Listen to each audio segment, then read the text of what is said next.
कुछ विद्वान मानते हैं कि देवव्रत भीष्म को महाभारत का खलनायक माना जाना चाहिए। मित्रों, वीडियो पर अंत तक बने रहे और कहानी को गौर से सुनिएगा और चैनल को सब्सक्राइब कर लीजिएगा। तो चलिए कहानी को शुरू करते हैं। भीष्म ने अंबा, अंबिका और अंबालिका की भावनाओं को कुचलकर जो कार्य किया वह अमानवीय था। भीष्म ने ऐसे कई अपराध किए जो किसी भी तरह से धर्म द्वारा उचित नहीं थे, इसलिए कहा जाता है कि वे अधर्म के साथ होने के कारण आदर्श चरित्र नहीं हो सकते। भीष्म अपने पिछले जन्म में एक वसु थे और एक शाप के चलते उन्हें इस जन्म में मनुष्य बनकर कष्ट झेलना थे। 8 वसु भाइयों में से एक द्यु नामक वसु ने एक बार वशिष्ठ ऋषि की कामधेनु का हरण कर लिया।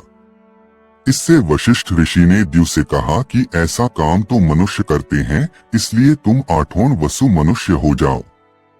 यह सुनकर वसुओं ने घबराकर वशिष्ठ जी की प्रार्थना की तो उन्होंने कहा कि अन्य वसु तो वर्ष का अंत होने पर मेरे शाप से छुटकारा पा जाएंगे, लेकिन इस द्यु को अपनी करनी का फल भोगने के लिए एक जन्म तक मनुष्य बनकर पीड़ा भोगना होगी।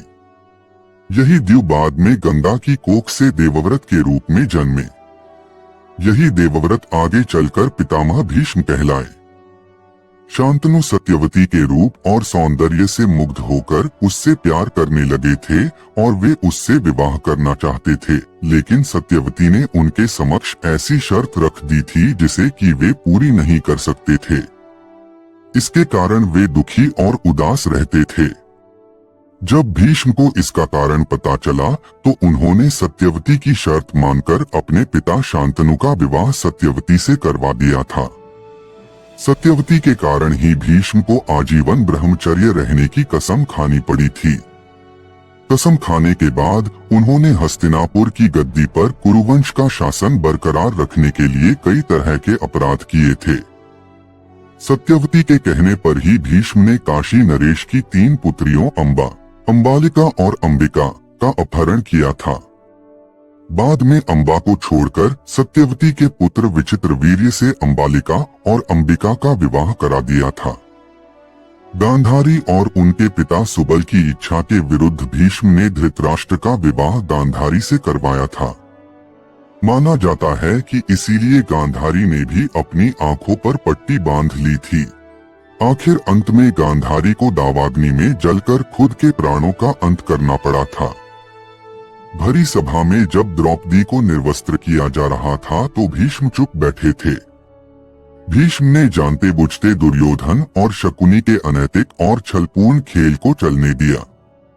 शर्षया पर भीष्म जब मृत्यु का सामना कर रहे थे तब भीष्म ने द्रौपदी से इसके लिए क्षमा भी मांगी थी। जब कौरवों की सेना जीत रही थी, ऐसे में भीष्म ने ऐन वक्त पर पांडवों को अपनी मृत्यु का राज बताकर कौरवों के साथ धोखा किया था। भीष्म ने शर्षया पर लेटे हुए पूछा श्री कृष्ण से कि हे मधुसूदन, मेरे ये कौन से कर्मों का फल है जो मुझे बाणों की शैया मिली। तब श्री कृष्ण ने कहा, पितामह, आपा अपने पिछले 101वें जन्म जब एक राजकुमार थे तब आप एक दिन शिकार पर निकले थे। उस वक्त एक करकैंटा एक वृक्ष से नीचे गिरकर आपके घोड़े के अग्रभाग पर बैठा था। भीष्म ने आपने अपने बाण से उठाकर उसे पीठ के पीछे फेंक दिया। उस समय वह बेरिया के पेड़ पर जाकर गिरा और बेरिया के कांटे उसकी पीठ में धंस गए।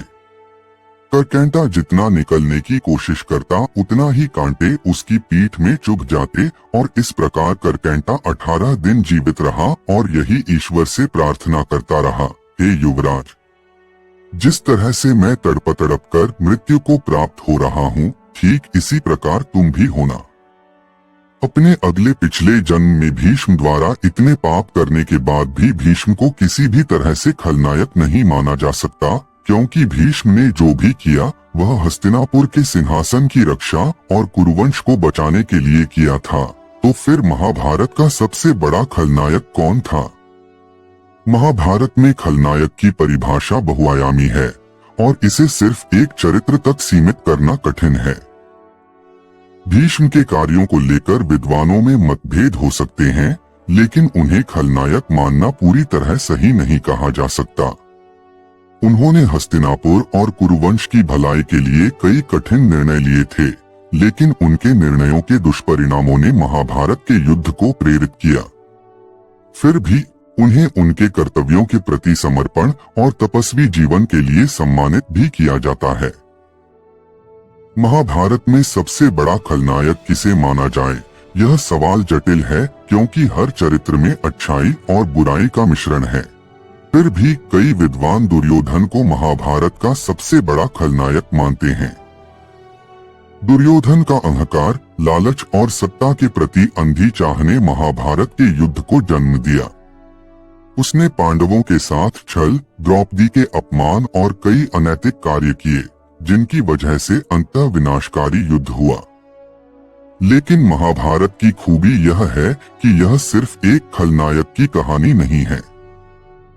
यहाँ हर चरित्र के निर्णय और कार्य, चाहे वे सकारात्मक हो या नकारात्मक, इस महाकाव्य के विशाल नैतिक और दार्शनिक फ्रेमवर्क का हिस्सा है।